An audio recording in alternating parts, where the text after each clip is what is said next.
Este es nuestro libro ahora, el mío por lo menos, y espero poder compartirlo con todos ustedes, porque realmente es un libro maravilloso. Se los estoy mostrando, vale la pena tenerlo físico, en esta edición preciosa que es de una editorial argentina, Interzona, donde no solo tenemos el texto del que les quiero comentar, que estoy leyendo, ya lo terminé de leer, sino otro material muy importante para el tema que nos trae a este encuentro. Entonces, el libro este se llama Kaspar Heuser, ejemplo de un crimen contra la vida interior del hombre.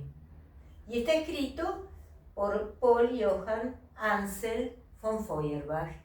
Entonces nosotros vamos a tener que ver esto, estamos hablando del siglo XIX, el primer tercio del siglo XIX, alrededor de 1830 en Europa, y para hablar de este libro y su autor, que es nuestra materia, el motivo de nuestro encuentro, pero también del personaje sobre el que trata, y que es el que provoca no solo estas líneas, sino mares de tinta, ya vamos a ver, tenemos que hacer referencia, por un lado, al autor de este libro, y por otro lado, a su, vamos a decirlo así, objeto, que es este señor, que apareció de una manera prácticamente encausada en 1828 en la ciudad de Nuremberg.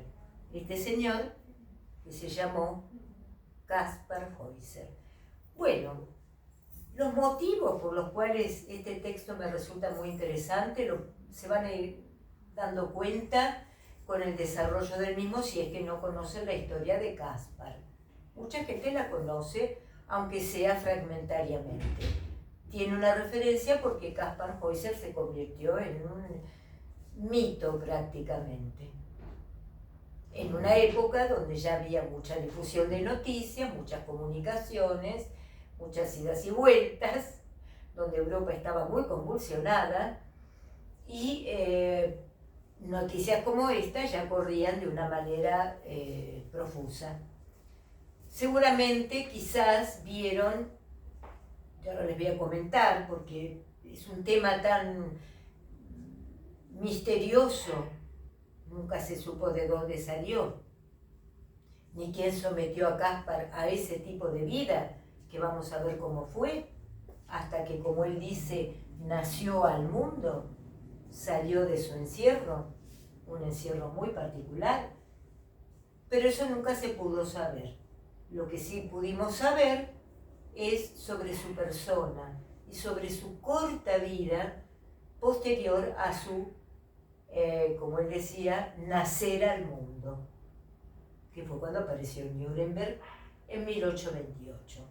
Entonces, como hay ríos de tinta sobre este tema, los ríos de tinta, desde todo punto de vista, desde el análisis histórico, artístico, cultural, antropológico y lo que le quieran poner, agarré a uno de esos que no son ríos de tinta, es un libro cortito, el de von Feuerbach, por una razón que es la que me parece más interesante. Von Feuerbach, que ahora les voy a contar quién fue, este señor notable, un gran científico del derecho, un hombre que transformó el derecho penal, se parece a lo que hoy conocemos como tal. Este señor escribió un libro sobre Kaspar, pero basado en la evidencia, en su presencia, en un vínculo que estableció con Kaspar y en el desarrollo de una relación que lo marcó a Kaspar también, pero a nuestro científico muchísimo, y que lo hizo reflexionar sobre cuestiones muy límites, muy interesantes. Bueno, efectivamente el libro de von Feuerbach es una de las fuentes, podríamos decir, privilegiadas de nuestro conocimiento sobre este evento rarísimo, sucedido, como les dije, en la Nuremberg de 1828. Tenemos otros, afortunadamente, ya tenemos un Estado bastante organizado, vamos a tener las primeras actas policiales, las primeras pericias médicas, psicológicas, el ingreso de esta persona en el mundo, que de dónde salió y quién es, y todo esto tiene bastante burocrática y administrativa y policialmente también ahí tenemos grandes fuentes directas. Después tenemos una muy importante, aparte de esta, la de von Feuerbach, que también es alguien, un personaje notable, el profesor Daumer. No me acuerdo del nombre del profesor Daumer, se lo merece. Sí, Georg Friedrich Daumer. No tenía que tener tanta imaginación. Georg Friedrich Daumer. Este señor, que era un hombre joven, era un profesor de la escuela secundaria, lo que llamaríamos el gymnasium, supongo. Evidentemente una persona muy especial, que cuando Caspar tuvo que salir de esa cuestión de que lo llevaron a una torre detenido, que no tenía mucho que ver con nada, fue acogido en la casa del profesor Daumer, integró y conoció por primera vez una familia, la familia del profesor, y el profesor Daumer escribió realmente una crónica muy interesante sobre su vida con Caspar y sus vínculos con él y todo lo que iba observando. Ya tenemos dos. Von Feuerbach, un observador directo pero también involucrado. Daumer, lo mismo.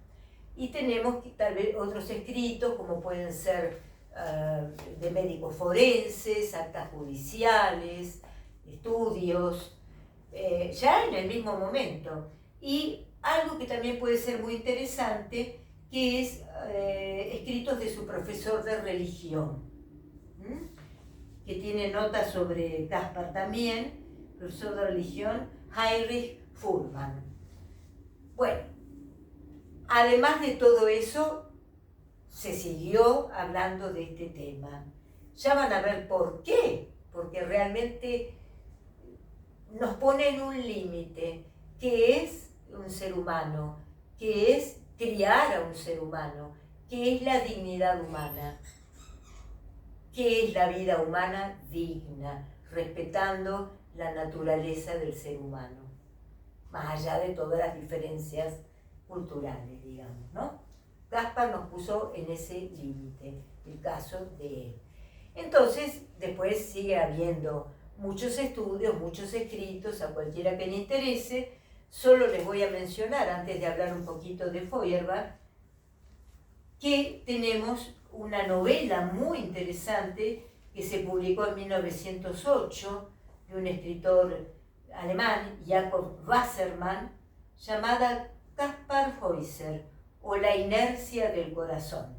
Esa novela se publicó, como les dije, en 1908.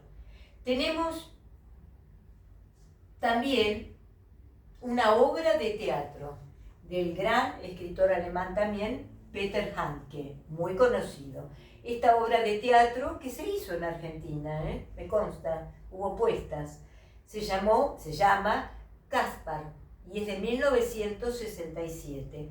Y tenemos, que cualquiera la puede ver y la súper recomiendo, una película del gran Werner Herzog, el director alemán.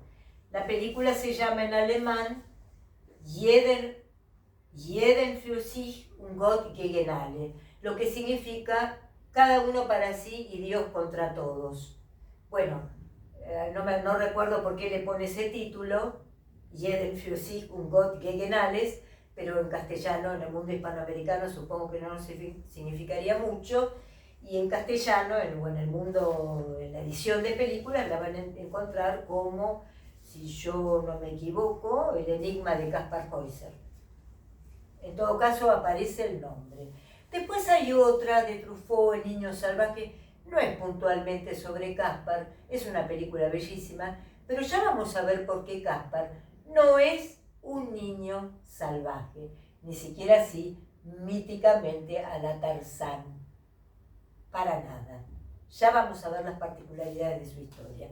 Entonces, lo importante de esta edición, lo lindo, es que tiene todo ese material además de otras como retratos de Caspar, una autobiografía, un pequeño ensayito que escribió el mismo Caspar. Todo esto está aquí, o sea que ya con esto tienen acceso, además del libro de von Feuerbach, que es lo que vamos a comentar, a todo ese material que los va a poner en contexto. Y hablando de contexto, ¿quién es el autor de este libro?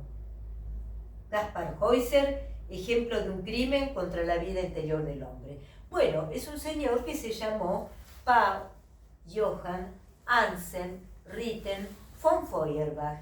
A todos los que hacemos derecho, especialmente derecho penal, nos va a sonar mucho el nombre, porque el profesor, doctor en Derecho y Filosofía, jurista, juez, abogado, escritor, filósofo, von Feuerbach, ahora les voy a decir la diferencia con los otros, hay varios conocidos, es, podríamos decir, el padre del derecho penal científico, de la teoría del delito, de lo que se iba formando lentamente y era necesario formar con los nuevos paradigmas que había establecido la Revolución Francesa, los límites del poder, lo que se, digamos, la división de poderes en otro nivel,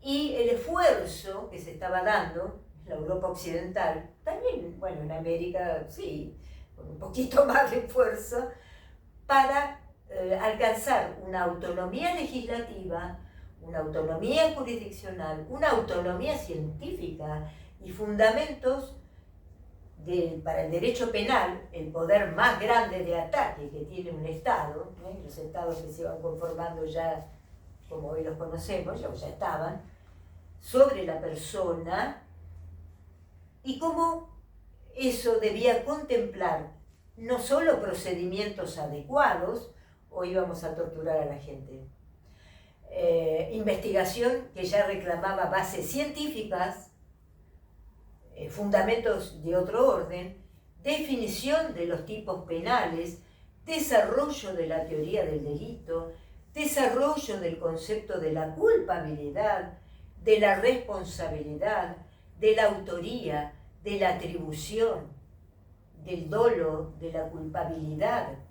Todo eso enfocado a que, respetando las garantías totales de la persona contra el Estado, se pudiera hacer algo que llamáramos justicia penal, dejando ya ciertas oscuridades no voy a decir pre-revolucionarias, pero como que con esto nos vamos a entender, se desató todo, y la necesidad de adecuar el nuevo derecho penal a las nuevas exigencias políticas y sociales y al concepto de los derechos humanos, que básicamente, como bien lo dijo la Carta del Ciudadano, después viene una de la Ciudadana, pero bueno, mala técnica, después eso se arregla, básicamente eran los derechos a la vida, a la libertad, a la propiedad y fundamentalmente las garantías procesales.